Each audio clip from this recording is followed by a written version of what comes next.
그리스도의 몸을 세우라 라는 제목으로 하나님 말씀 전하겠습니다. 우리 이렇게 인사했으면 좋겠어요. 그리스도의 몸을 세웁시다. 그리스도의 몸을 세웁시다. 제가 아는 목사님이 교회 이름이 모자이크 교회예요. 모자이크 교회.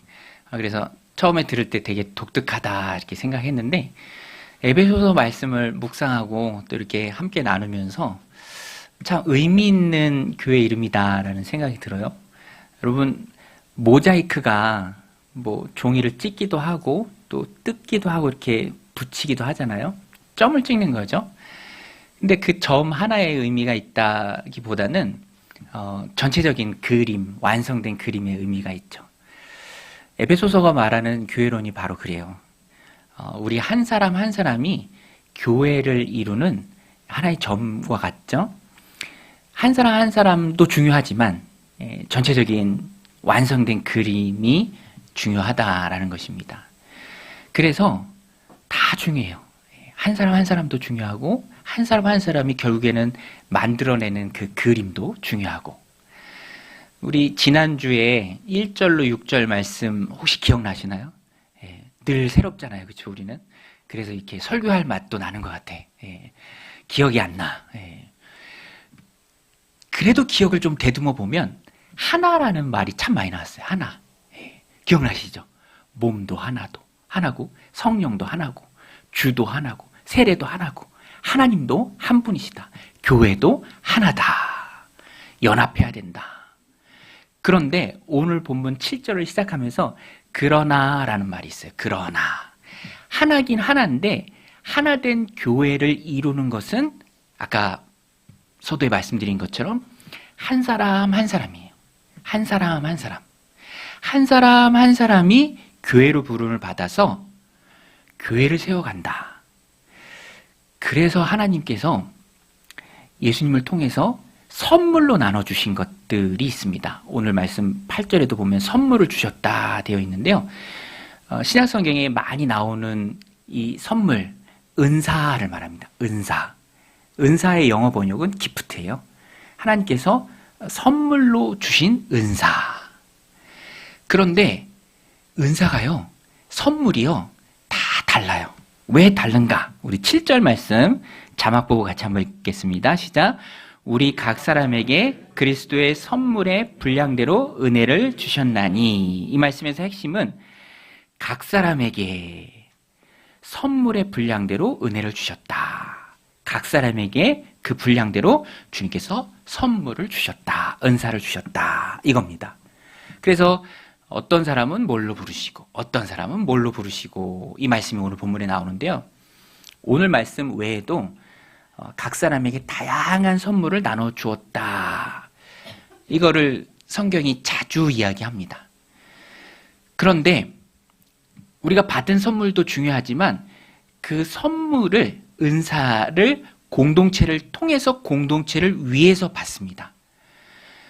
그래서 공동체 안에서 마치 뷔페처럼 다양한 은사를 가진 사람들이 모여서 하나를 이루는 거예요. 각자의 기질과 재능과 살아온 성장 배경과 캐릭터가 다 다르지만 고유한 캐릭터를 갖고 있지만 그 한 사람 한 사람이 모여서 오늘 본문의 버전대로 다양한 은사를 가지고 하나의 공동체를 세워가는 겁니다. 그래서 한 사람 한 사람이 중요해요. 왜냐하면 은사가 다 다르거든요. 획일적으로 똑같지 않아요. 원본이 하나 있고 다 복사본 같은 게 아닙니다. 공산주의가 아니에요. 다 똑같은 생각, 똑같은 말만 하는 사람들이 아닙니다. 각자가 다 달라요.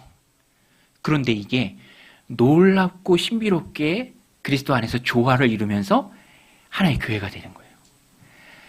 그래서 교회를 세워나갈 때는 한 사람 한 사람, 단 한 사람도 중요하지 않은 사람이 없습니다. 교회를 몸의 비유로 비유하죠. 신약성경에 많이 나옵니다. 몸은 하나예요. 그러나 몸을 이루는 신체는 다양합니다. 보이는 신체도 있고 보이지 않는 신체도 있고 내가 생각할 때는 중요한 역할이 아닌 것 같기도 하지만 그것이 없어서는 안 된 한 몸을 이루는 중요한 역할을 합니다. 오늘 본문에서 우리가 이것을 잘 알아야 합니다. 왜냐하면요, 목적은 하나예요. 목적은 교회를 세우기 위해서 하나님이 부르셨다. 우리 11절, 12절인데요. 우리 같이 한번 읽겠습니다. 시작.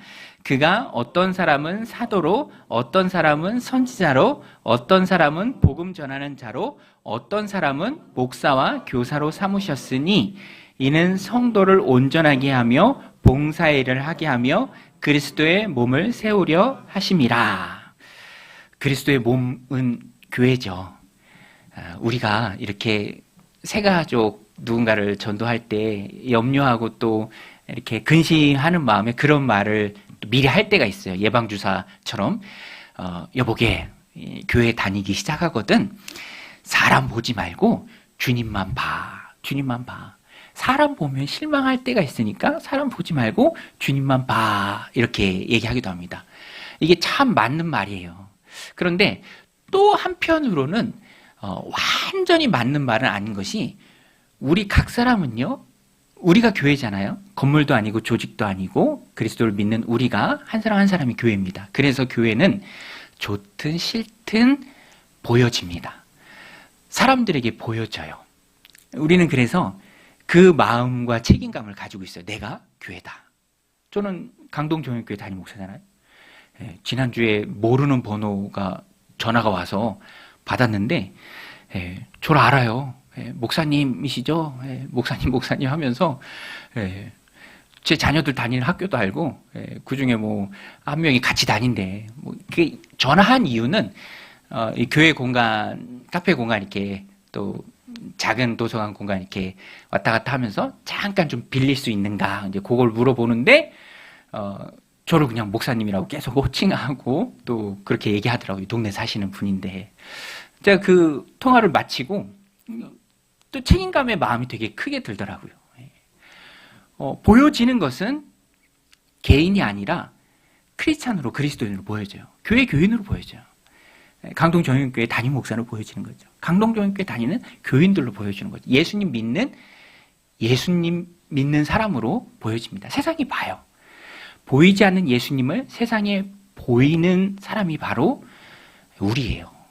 그러니까 잘 보이는 게 중요합니다. 잘 보이는 것, 잘 세우는 것.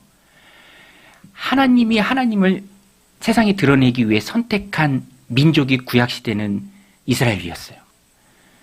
불완전합니다. 신약 시대로 오면서 그것이 완전해져서 하나님이 주신 공동체가 바로 교회입니다. 교회가 영적인 이스라엘이에요. 너희를 어두운 데서 불러내신 하나님의 그 아름다운 덕을 세상에 선포하는 책임을 맡은 자들이 바로 너희다. 베드로전서 2장 9절에 나오잖아요. 왕 같은 제사장들이다. 세상 사람들은요, 큰 고민 안 합니다. 보이는 교회를 봐요. 그리고 그 교회를 통해 예수님을 봅니다.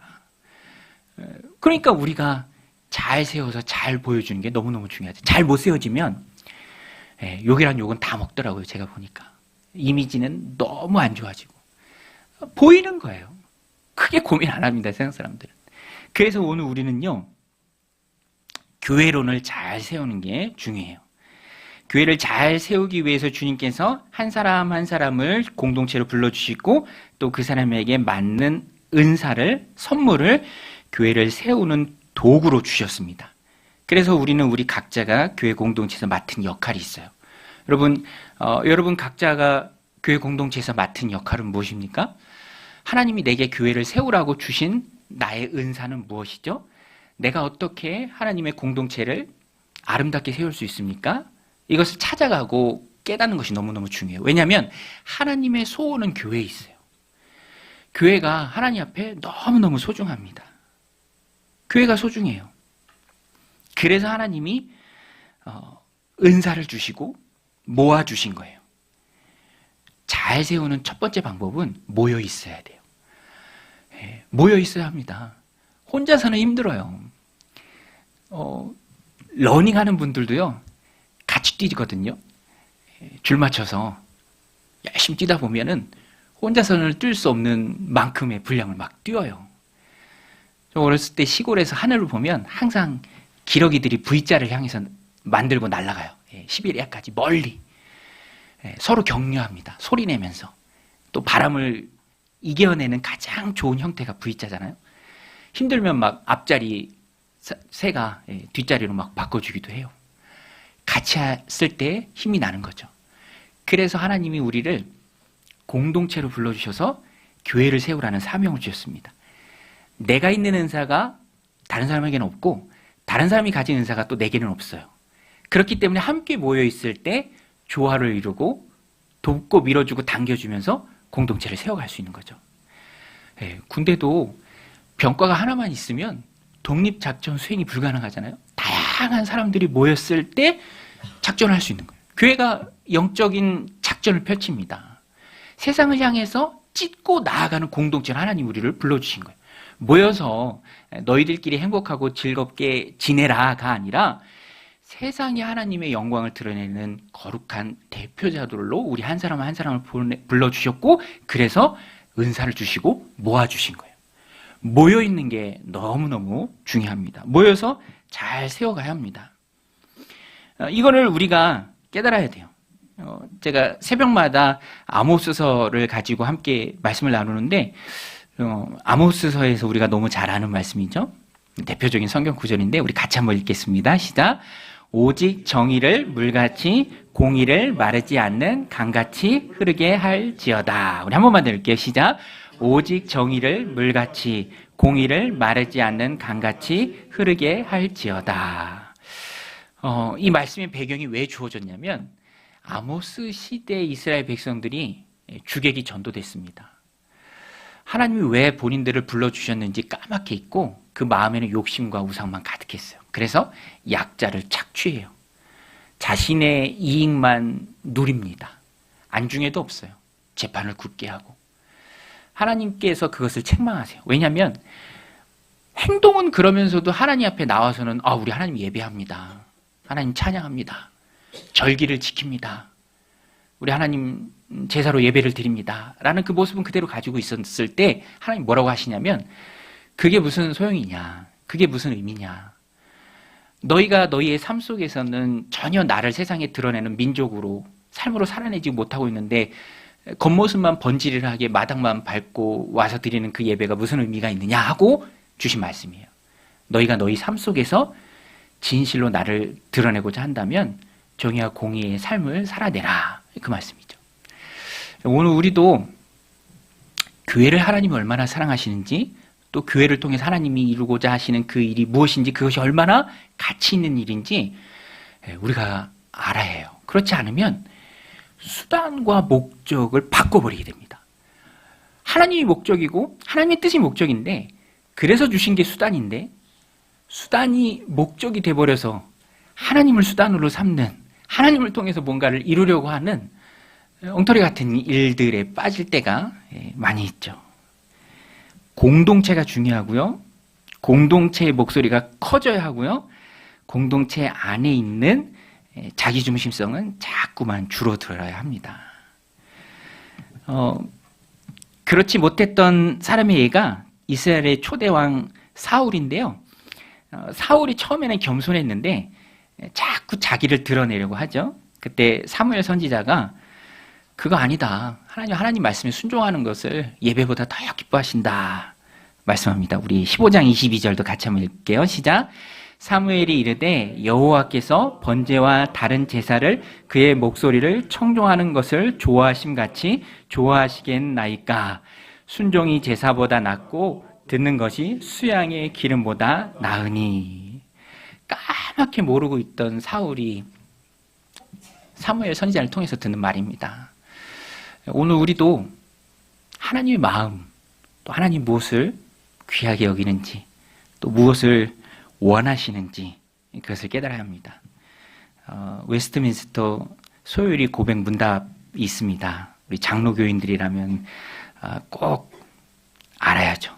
다는 몰라도 1번 문항은 알아야 하고 우리가 알죠? 사람의 제일 되는 목적이 무엇인가? 하나님을 영화롭게 하고 영원토록 그분을 즐거워하는 것.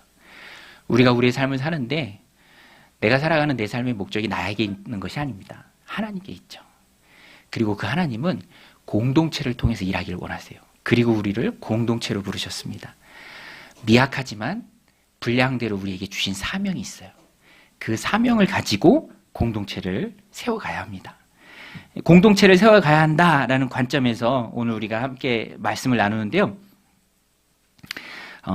우리가 기억해야 할 중요한 것 두 가지만 좀 같이 나누려고 해요. 첫 번째는 하나님께서 공동체를 세워갈 때 분량대로 은사를 주셨다라는 거예요. 분량대로 은사를 주셨다. 우리 7절 말씀 한 번만 더 같이 읽겠습니다. 시작. 우리 각 사람에게 그리스도의 선물의 분량대로 은혜를 주셨나니. 저는 말씀 준비하면서 이 말씀이 계속 마음에 와닿았어요. 선물의 분량대로 은혜를 주셨다.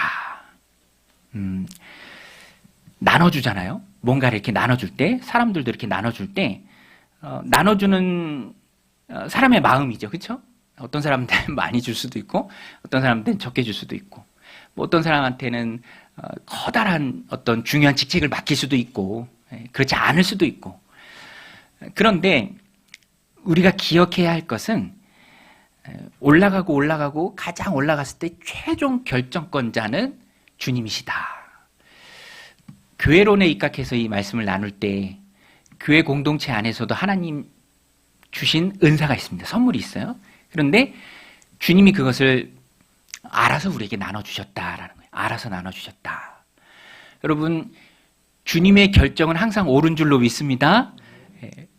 주님은 실수하지 않으시는 분이신 줄로 믿습니다.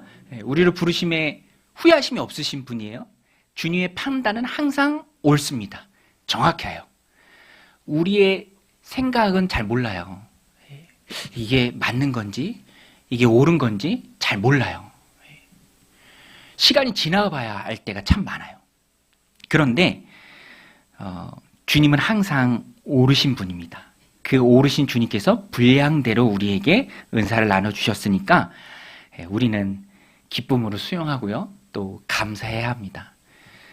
비교하지 않고 내게 필요해서 주신 하나님이 나에게 꼭 주신 은사다. 그래서 우리가 고백하는 게 중요합니다. 분량대로 주셨다. 또 한 가지는 분량대로 주셨기 때문에 인정하는 거예요. 하나님이 나에게는 이런 은사를 주셨고 또 하나님이 저 사람에게는 저런 은사를 주셨어요. 목회자들도 건강함을 추구함에 있어서 서로 부러워하지 않아요. 뭐 큰 공동체도 있을 수 있고 비교적 작은 공동체도 있을 수 있지만 뭐 지역도 다르고 또 토양도 다 다르지만 그런 마음이 있어요. 하나님이 나에게 가장 맞는 교회를 주셨다. 그러니까 그 일을 열심히 할 뿐이지 구태여 부러워하지 않습니다. 또 억울해하지도 않죠. 하나님이 가장 맞는 것으로 나에게 주셨으니까. 요한복음 21장에 보면 예수님이 베드로한테 그런 예언을 하세요. 네가 젊어서는 네 마음대로 띠뛰고 원하는 대로 돌아다니고 그랬지만 늙어서는 그거 안 될 거다. 원하는 대로 가지도 못하고 남이 너에게 띠뛰우고 또 원치 않는 곳으로 너를 데려갈 것이다. 이제 베드로가 어떤 죽음으로 하나님께 영광 돌릴 것인가를 예수님이 말씀해 주신 거예요. 베드로가 그 말씀을 듣고 물어봐요. 옆에 주님이 사랑하시는 제자, 요한복음에 이렇게 나오는데 요한이죠, 요한. 요한은 어떻게 되겠습니까? 이렇게 물어봐요. 그때 예수님이 뭐라고 얘기하냐면 요한은 신경 쓰지 마 이렇게 얘기해요. 요한은 요한 나름대로 또 그를 향한 하나님의 부르심이 있는데 네가 그걸 왜 신경 쓰냐 이렇게 얘기해요. 여러분, 우리가 불필요하게 신경 쓸 때가 참 많이 있는 것 같아요. 내 생각과 잣대를 가지고 판단하고 재일 때가 많이 있는 것 같아요. 판단하시는 분은 주님이세요. 주님이 보시기에 합당한 대로 분량대로 주셨습니다. 분량이 큰 사람도 있고 작은 사람도 있잖아요. 주님이 알아서, 항상 오르신 주님이 알아서 우리에게 주셨다라는 것입니다. 그래서 우리는 수용하고 감사할 뿐이에요. 이렇게 부족한 나에게 이런 은혜를 주시고 맡겨주시고 이 은사를 통해서 공동체를 세워가게 하시니 예배자로 세워주셔서 예배 자리를 지키게 하시니 이 일들을 해야 될 마음을 주시고 할 때 기쁘고 감당하면서 열매도 맺게 하시니 얼마나 감사합니까? 저 사람은 저 사람의 은사, 나는 나의 은사, 함께 어우러지면서 공동체를 세워가는 것이죠. 그래서 이 마음이 충만한 사람은요, 용납을 잘해요. 이견이 있어도 수긍합니다. 왜냐하면 하나님이 알아서 분량대로 주신 것이기 때문에 다름을 전제하는 것이죠. 팀 켈러 목사님이라고 계신데요. 이분이 굉장히 목사님들의 목사님이라고 불릴 만큼 목사님들한테도 인사이트를 많이 주는데 저도 참 도움을 많이 받았습니다. 그 중에 결혼에 관하여라는 그 얇은 책이 있어요. 결혼에 관하여. 결혼하신 분들 한번 읽어보세요. 되게 좋더라고요. 근데 거기서 하나님이 배우자를 돕는 배필로 주셨잖아요. 돕는 배필. 돕는다라는 거예요. 이견으로 드러납니다. 내가 내 마음대로 하고 싶은데 옆에서 돕기 위해서 다른 의견을 낼 수 있어요. 근데 그걸 무시하고 충돌하고 부딪히고 마음대로 다 하려고 한다면은 그거는 돕는 배필임을 내가 거부하는 거죠. 돕는 배필. 드러나는 것은 갈등으로 드러날 수도 있어요. 그렇지만 그 순간이 가장 나를 잘 돕는 거다. 나의 은사가 있고 그 사람의 은사가 있고 상호 보완 협력하는 거죠. 저희 아내도요, 저한테 그렇게 지적질을 많이 해요. 이거 안 된다, 저거 안 된다. 그럼 가끔 항상 결론이 그렇게 나. 그럼 네가 해라. 네가 해라. 그렇게 잘할 것 같으면. 근데 또 그 책을 읽고 늘 이렇게 스스로에게 말합니다. 내가 못 보는 걸 볼 수 있고 돕는 배필이라면서요. 돕는 배필을 거부해버리면 도울 수 있는 게 딱 끊기면서 혼자서만 판단하고 엉터리 같은 그런 일들을 저질러 수도 있어요. 공동체는 하나님께서 다양한 은사를 주셔서 하나로 부르셨습니다. 그래서 인정하고 또 수용하고 같이 가는 거죠. 로마인 이야기에 보면은 로마가 북아프리카의 강대국 카르타고를 로마가 강성했을 때 완전히 불태워버립니다. 근데 한 장수는요, 불타는 카르타고를 보면서 눈물을 흘려요. 왜 눈물을 흘리냐? 불타는 카르타고를 보면서 불타는 로마가 보인다. 로마를 긴장하게 하고, 깨닫게 하고, 그랬던 카르타고가 완전히 불타면서 이제는 다 풀어지는 거죠. 여러분, 하나님이 우리의 믿음을 성장하게 하실 때 공동체를 통해서 성장하게 하시고요. 또 어떤 때는 갈등의 관계로 몰아가실 때도 있어요. 우리 생명의 삶 공부 중에도 배우죠. 그래야 관계 속에서 겸손도 배우고 오래 참음도 배우고 온유가 무엇인지도 배우게 돼요. 공동체입니다. 분량대로 하나님이 주셨어요. 다른 사람의 분량을 인정하는 게 중요하죠. 두 번째는 내가 먼저 온전해져야 한다라는 것입니다. 분량대로 주셨다. 또 내가 먼저 온전해져야 공동체를 세울 수 있다. 우리 11절, 12절인데요. 우리 같이 한번 읽겠습니다. 시작. 그가 어떤 사람은 사도로, 어떤 사람은 선지자로, 어떤 사람은 복음 전하는 자로, 어떤 사람은 목사와 교사로 삼으셨으니 이는 성도를 온전하게 하며 봉사의 일을 하게 하며 그리스도의 몸을 세우려 하심이라. 그리스도의 몸을 세우려 하심이라. 그리스도의 몸은 교회죠. 봉사의 일. 여러분, 봉사하면 뭐가 떠오르십니까? 봉사. 봉사하면 뭐가 얼른 떠오르죠? 식당 봉사, 그죠? 설거지 봉사. 그런 말이 많이 떠올라요. 그런데 이 봉사로 쓰인 단어는 신약성에서 굉장히 넓은 용례로 많이 쓰였어요. 여기서는 봉사지만 여기서는 섬김, 또 영혼을 세우는 거, 목양까지도 포함합니다. 목양, 목회. 영혼을 세우는 거죠. 봉사입니다. 그것이 바로 그리스도의 몸, 교회를 세우는 거예요. 그런데 이 말씀에 보면은 어떤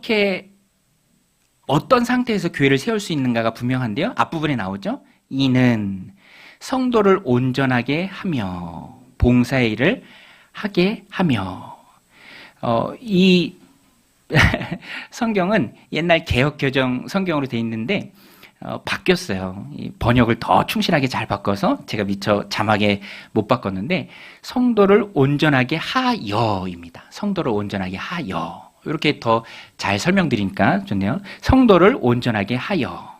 그래서 원래의 의미를 그대로 직역하면 성도를 온전하게 하여 봉사의 일을 하게 하며 그리스도의 몸을 세우려 하심이라. 성도가 온전해질 때 봉사의 일을 할 수 있습니다. 성도가 온전해질 때. 그래서 첫 번째는 내가 온전해지는 거예요. 온전해진다라는 말의 의미는 이 어근을 살펴보면요, 잘못된 자리에 있는 게 제대로 된 자리로 돌아왔다라는 의미예요. 어긋났던 뼈가 제대로 맞춰졌다라는 그 의미가 있습니다. 관계죠. 하나님과의 관계가 회복되고 이웃과의 관계가 회복되고 그랬을 때 온전해지고 하나님의 일들 힘있게 감당할 수 있다라는 겁니다. 그리고 앞부분의 11절에 보면은요, 사도, 또 선지자, 복음 전하는 자, 목사와 교사. 목사와 교사는 앞에 관사가 하나예요. 그래서 목사 겸 교사로 보면 됩니다. 이런 직분은 지금으로 말하면 전임 사역자를 말해요. 저 같은 목회자, 목사님, 전사님, 강도사님, 그런 전임 사역자들 말해요. 하나님께서 그런 목회자들을 교회에 주셨어요. 그리고 그 목회자들의 가르침을 따라서 순종하면서 본인이 온전해집니다. 그 가르침을 통해서, 성경의 가르침을 통해서, 교회의 가르침을 통해서 온전해지는 과정을 거쳐요. 그리고 교회를 세우고 봉사, 미니스트리, 목양하는 그 일들이 가능해집니다. 그래서 우리가 핵심으로 붙들어야 될 것은 내가 하나님 앞에 온전해지는 거예요. 우리 한번 따라서 할게요. 하나님, 온전해지게 하옵소서. 온전해지게 하옵소서. 우리가 온전해질 때 비로소 주님의 일들을 감당할 수 있어요. 종지 그릇은요, 아무리 많이 담아도 종지 그릇일 수밖에 없죠. 넓은 세숫대야가 돼야 더 크게 봉사하고 더 힘있게 기쁘게 교회를 세워갈 수 있습니다. 그래서 온전해지는 게 먼저예요. 온전해지기를 위해서 기도해야 합니다. 하나님과의 바른 관계, 이웃과의 바른 관계. 목회자들의 가르침을 잘 따라야 하는 이유예요. 선포되는 말씀에 귀를 기울여야 하는 이유입니다. 내게 주시는 말씀이에요. 내게 주시는 말씀. 우리 공동체에게 주시는 말씀. 저는 기도하고 제게 맡겨주신 제 사명이니까 저의 은사죠. 또 제 일입니다. 역할이에요. 하나님의 말씀을 전하는 거. 그리고 우리는 그 말씀을 통해서 함께 온전해지기 위해서 달려가는 거예요. 성령님께서 말씀해 주세요. 깨닫게 하십니다. 그러면서 넓어지는 거죠. 온전해져야, 큰 그릇이 돼야 우리가 봉사할 수 있습니다. 그리스도의 몸된 교회를 세워갈 수 있어요. 요한복음 15장 5절에 보면 예수님께서 말씀하세요. 너희는 가지다. 가지가 열매를 맺지만 포도나무인 나에게 붙어 있어야만 열매를 많이 맺는다. 너희는 가지기 때문에 나무에서 떨어지는 순간 아무것도 할 수 없다. 밖에 버려져 밟힌다. 땔감으로 밖에 쓰이지 않는다. 우리가 오늘 본문 버전에 의하면 온전해지는 거. 그래야 봉사할 수 있습니다. 그래야 교회를 섬겨갈 수 있어요.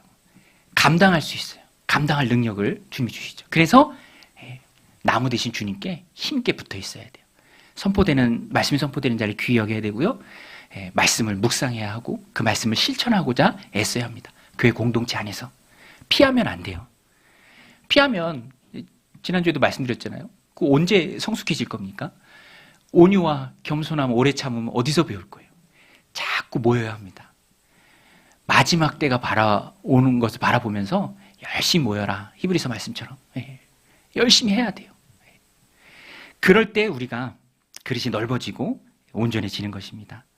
오늘 말씀 마음에 새기고 공동체를 세우라 부르신 주님 앞에 온전해짐으로 또 서로가 받은 은사를 인정함으로 힘있게 교회를 세워나가는 믿음의 백성들 다 되시길 주님의 이름으로 축원드립니다.